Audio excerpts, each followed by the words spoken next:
3. The vision for disciples. Jesus' 12 disciples were under the authority of the vision. The disciples saw the vision of the kingdom. This is why they stayed with Jesus and were sold out to him. Peter saw the kingdom in Matthew 16, and James and John certainly saw it in Matthew 17. Jesus had promised all his disciples a place in the kingdom because they were those that had continued with him in his temptations. Luke 22, 28, and 29. The secrets of the kingdom were given to the 12. It is essential that we build a group of disciples if we are to understand God's kingdom secrets. The secrets of the kingdom were given to the 12. This is the secret of the heavenly kingdom revealed in Revelation chapter 21. God reveals himself to those who are built together to be a manifestation of the kingdom. He said to the disciples in John chapter 17, just before he went to the cross, that the unity and the transparent love that he had sworn into his 12 would provoke the world to believe. So it will be for us as we build those intimate groups of disciples who love God and each other with a pure heart. 2 Timothy 2:22. This is why Paul tells us to exhort one another daily, so that we are not overtaken with unbelief and hardness of heart. Hebrews 3:12-15. We are exhorted to not forsake the assembling of ourselves together, but to provoke one another to love and good works, so much the more as we see the day approaching. Hebrews 10:24-25. This is the secret of the number 12, used to describe the city of God that is coming down out of heaven in the book of Revelation, chapter 21. 4. The multiplication of the vision. Once we see our group of disciples beginning to multiply, then we can work towards the 70 level, which speaks to us of the success of our disciples to produce fruit and to empower their fruit to do the same for others. This is when our disciples have our DNA. We can then be sure that they too will succeed in discipling their own groups of disciples. There were 12 tribes of Israel, but they never caught the vision of Father Abraham for the nations. They never caught the vision for multiplication. They only saw addition. They would make proselytes, but they would never reach the nations because they never had the vision to develop others. They were still selfish in their outreach. They wanted to build their own kingdom and were not able to see that Abraham was called to father the nations so that they could develop according to God's plan for them.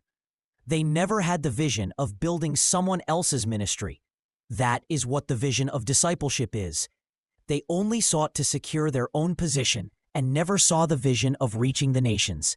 They never met God's heart and the reason for his redeeming them. They never saw that it was their calling to be the means of others meeting his redeeming power. His house was to be a house of prayer for all nations. Isaiah 56:7. The city was measured by a golden rule, God's standard. This was not an earthly measurement, but the measurement of an angel. The 12 apostles, who were the foundations of the city, were not man's choosing, but God's. The 12 disciples were Jesus's. Second generation, just as Timothy was Paul's second generation. This is addition. Jesus added the 12 disciples to himself, but his purpose was multiplication. Paul added Timothy to himself, but his purpose was multiplication. We must move from addition to multiplication. As long as you only have your own children, you are only adding. But once your children begin to have children, then you are multiplying. Your disciples must produce disciples for you to achieve your purpose of reaching the nations. You must train them up so that they will in turn train faithful men, the third generation. Once our disciples are doing what has been done for them, then we have come to the 70 level, which is the multiplication level. These disciples will do for others what has been done for them. This is the fruit that Jesus is looking for. This is the key to worldwide revival. As you build your initial group of disciples, you are focusing on establishing your primary 3 or 4 disciples. You give them responsibility, and you inspire them to disciple others, so making a group of disciples who can reproduce. In Genesis 1:28, God's command to Adam is that he would be fruitful and multiply. Being fruitful is adding. When your fruit produces fruit, we call multiplication. They added in the early part of the book of Acts when the apostles were ministering. Acts 2:47, 4:4, 5:14. Once that second spiritual generation began to produce, the church multiplied and increased greatly. Acts 6:1, 9:31, and c. 8:1-4. The image of God. Before you can be fruitful in the spiritual realm, you have to have the image of God in you. Adam and Eve were made in the image of God. They were to reproduce that image in their children. Whatever image we have, we will produce. If you are not whole, then the children that you produce will struggle with the same issues that you struggle with. The first thing we must do is to meet God. When we meet God, we can discover His purpose, and then we can find our purpose in Him. This is why Jesus called His 12 disciples to be with Him. The bride came down out of heaven. She had been with Jesus. This is what gave her the ability to bring the kingdom to earth. Our purpose is to bring the kingdom to earth. The measurement of the city that came down from heaven was 144 cubits, according to the measure of a man, a human expression of Christ. This figure of 144 is a multiplication of the number 12. This city was to express the principle of multiplication, just like the 144,000 people who were redeemed from the earth in Revelation chapter 14. These ones who had the Father's mark on their foreheads are a picture of a group of multiplying disciples who are pure of heart and who follow the Lamb wherever He goes. This is the bride of Christ. This is a picture of the church in its purified state. This is where God is taking us through prayer. The challenge. We need to build a passionate relationship with Jesus. This is the passion of those that have been to the cross. Come to the cross and ask for a revelation of Jesus and of His love for you and His human family. Catch the vision that is in Christ's heart.